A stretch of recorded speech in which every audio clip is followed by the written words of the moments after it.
Abdullah bin Ummi Maktum, muadzin dan pahlawan tunanetra. Sebagian orang hanya mengetahui bahwa Rasulullah Shallallahu Alaihi Wasallam hanya memiliki satu orang muadzin, yaitu Bilal bin Rabah radhiyallahu anhu. Padahal tidak hanya Bilal yang menjadi muadzin Rasulullah. Ada nama lain yaitu Abdullah bin Ummi Maktum radhiyallahu anhu. Abdullah bin Ummi Maktum adalah sahabat Nabi Muhammad Shallallahu Alaihi Wasallam yang tunanetra. Kedua muadzin Rasulullah ini, Bilal bin Rabah dan Abdullah bin Ummi Maktum radhiyallahu anhuma, memiliki waktu khusus untuk mengumandangkan azan. Bilal bin Rabah diperintahkan azan pada waktu sholat tahajud, yang saat ini termasuk sunnah Nabi yang sudah jarang kita temui. Sedangkan Abdullah bin Ummi Maktum azan pada saat datang waktu sholat subuh. Meski tunanetra, Abdullah bin Ummi Maktum dikenal memiliki ilmu dan adab istimewa yang dikaruniakan oleh Allah kepadanya, menggantikan kebutaan matanya sebagai cahaya dalam pandangan dan pancaran di hati sehingga dia dapat melihat dengan mata hati apa-apa yang tidak dapat dilihat oleh mata kepala orang lain. Hatinya dapat mengetahui apa yang tersembunyi. Bila Rasulullah Shallallahu Alaihi Wasallam pergi ke berbagai medan peperangan, dia selalu ditunjuk menjadi wakil beliau di Madinah, mengimami sholat jamaah di mihrab beliau, dan berdiam di sebelah kiri mimbar dengan penuh khusyuk. Ketika Islam datang pada Abdullah bin Ummi Maktum, dia masih tergolong muda belia. Beliau termasuk di antara as-sabiqunal awalun, orang-orang yang pertama memeluk Islam, sehingga hatinya merasakan betul manisnya keimanan. Menginjak masa dewasa, dia merasa bahwa ajaran Islam telah menjadikan hatinya bersih, sehingga walaupun matanya buta, namun dia tidak mendapatkan hal itu kecuali sebagai nikmat besar yang dikaruniakan oleh Allah kepada dirinya. Masya Allah. Ibnu Ummi Maktum mempunyai naluri yang sangat peka untuk mengetahui waktu. Setiap menjelang fajar, dengan perasaan jiwa yang segar, ia keluar dari rumahnya dengan bertopang tongkat dan bersandar pada lengan salah seorang kaum muslimin untuk mengumandangkan azan di Masjid Rasul. Dia selalu bergantian azan dengan Bilal bin Rabah. Jika salah satu dari mereka berdua azan, maka yang lainnya bertindak mengumandangkan iqamat. Namun, Bilal mengumandangkan azan malam untuk membangunkan kaum muslimin, sedangkan Ibnu Ummi Maktum mengumandangkan waktu subuh. Oleh sebab itulah, Rasulullah bersabda terkait waktu sahur pada bulan Ramadan, "Makan dan minumlah kalian hingga Ibnu Ummi Maktum mengumandangkan azan." Allah telah memuliakan Abdullah bin Ummi Maktum ketika Nabi sedang duduk bersama dengan para pemuka Quraisy. Di antara mereka terdapat Uqbah bin Rabi'ah. Beliau bersabda, "Tidakkah baik sekiranya kamu datang dengan begini dan begini?" Kata mereka, "Benar." Tiba-tiba Ibnu Ummi Maktum datang menanyakan tentang sesuatu kepada beliau. Namun, beliau mengelak karena sibuk berbicara dengan para tokoh Quraisy. Allah pun menurunkan ayat yang berbunyi, "Dia Muhammad bermuka masam dan berpaling, karena telah datang seorang buta kepadanya.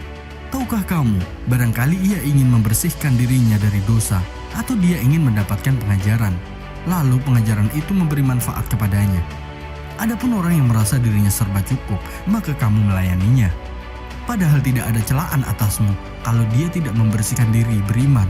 Dan adapun orang yang datang kepadamu dengan bersegera untuk mendapatkan pengajaran, sedang ia takut kepada Allah, maka kamu mengabaikannya." Quran Surat Abasa 1-10. Sewaktu ayat itu turun, Rasulullah kemudian memanggil Ibnu Ummi Maktum dan memberinya suatu kehormatan dengan menunjukkan sebagai wakil beliau di Madinah pada saat beliau menghadapi peperangan untuk yang pertama kalinya. Pada tahun 14 Hijriah, Amirul Mukminin Umar bin Khattab mengadakan konfrontasi dengan kerajaan Persia. Berkumpullah kaum muslimin bergabung dalam pasukan besar yang dipimpin oleh sahabat yang mulia, Sa'ad bin Abi Waqqas. Di antara pasukan tersebut terdapat Abdullah bin Ummi Maktum. Abdullah bin Ummi Maktum menyampaikan keinginannya untuk dapat ikut berjihad kepada para sahabat. Tentu saja para sahabat merasa sangat senang karena keutamaan yang dimiliki Ibnu Ummi Maktum. Walau matanya buta, telah lama ia mengharapkan dapat ikut berperang bersama Rasulullah dan pasukan muslimin. Abdullah bin Ummi Maktum merasa sangat sedih dan pilu tatkala ayat turun wahyu kepada Rasulullah yang berbunyi, "Tidaklah sama antara orang mukmin yang duduk dan orang yang ikut berperang." Ia pun berkata, "Ya Allah, Kau memberiku ujian begini. Bagaimana aku dapat berbuat?" Kemudian turunlah ayat lainnya, selain yang mempunyai uzur. Kemuliaan seperti apakah gerangan yang lebih tinggi dari penghormatan ini, di mana wahyu diturunkan 2 kali lantaran persoalan Ibnu Ummi Maktum. Yang pertama merupakan teguran terhadap Rasulullah Shallallahu Alaihi Wasallam, dan yang kedua ketentuan berperang bagi orang yang mampu dan berhalangan, termasuk diantaranya adalah Abdullah bin Ummi Maktum.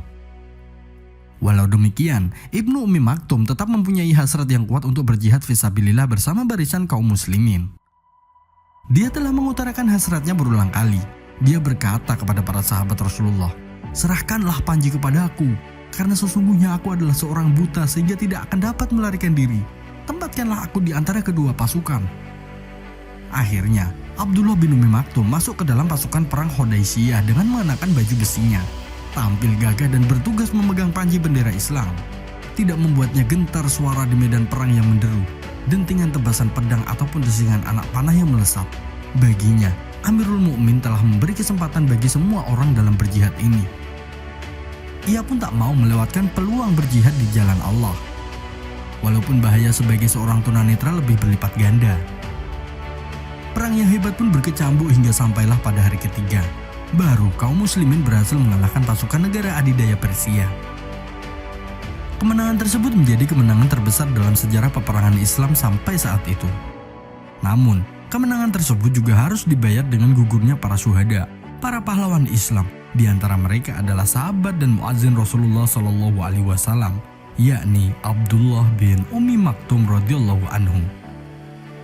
Jasadnya ditemukan terkapar di medan perang sambil memeluk bendera yang dimanatkan kepadanya untuk dijaga. Akhirnya, sang muadzin pulang ke rahmatullah, gugur sebagai pahlawan memerangi bangsa Majusi Persia. Semoga Allah Ta'ala menerima amalan-amalan Abdullah bin Ummi Maktum dan memasukkan kita dan beliau ke dalam surganya Allah.